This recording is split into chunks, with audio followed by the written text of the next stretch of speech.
Begini, ada pasang teriol yang saya ingin sampaikan kepada pasangan muda. Ia tuduh Wijay anu napin rengi miki puangallahu ta'ala. Itu anak, bukan milik kita. Iya. Hanya dititipkan oleh Allah Subhanahu wa ta'ala. Narek kode nama deceng pangkau kena tomatuan na kena pakutana. Ketika anak itu tidak memiliki sikap yang baik, Iya.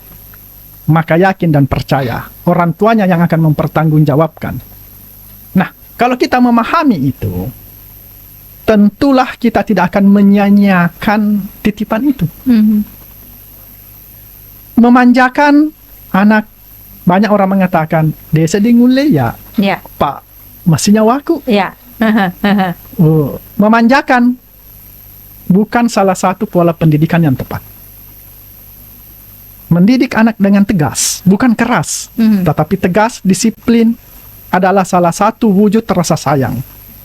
Jangan pernah memberikan kepada anak kita ibaratnya membangunkannya benteng untuk perlindungan. Tetapi berikanlah anak kita senjata dan perisai. Maksudnya apa? Kalau diberikan benteng, selalu orang tuanya yang tampil menyelesaikan masalahnya. Anu cedek tomat mana sih? Anak hanya berlindung. Anak hanya berlindung, Benteng. berlindung. Tetapi berikanlah senjata dan perisai, biarkan anak itu keluar bertarung. Dalam tanda kutip begini, senjatanya apa? Senjatanya adalah kecerdasan intelektualitas. Perisainya apa? Keimanan.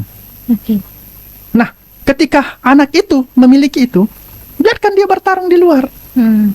Kalau kita selalu membentengi, kita sejarah kita sudah lihat benteng mana di negara di dunia ini yang tidak hancur. Hanya menunggu waktu. Tetapi kalau kita berikan kecerdasan intelektual, berikan kecerdasan spiritual sesuai dengan agama kita masing-masing, insya Allah anak itu mampu berdiri di atas kakinya sendiri. Bagus. Saya suka analoginya, kayak keren. Masuk akal gitu. Iya, betul. Baik. Sebenarnya masih pengen berbincang lebih lama lagi nih, Kak, tapi apa boleh buat karena kita sudah di penghujung kebersamaan. Nah, sebelum berpisah, apa closing statement yang ingin Kak Andi sampaikan? Closing statement untuk hari ini.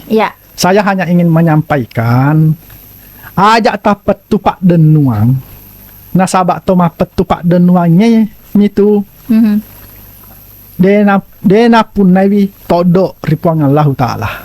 Jangan pernah berputus asa dan jangan pernah patah arang dengan keadaan ini, karena hanya orang berputus asa lah yang tidak memiliki keyakinan kepada Allah Subhanahu wa Ta'ala. Masya Allah. Terima kasih Kak untuk hadirannya.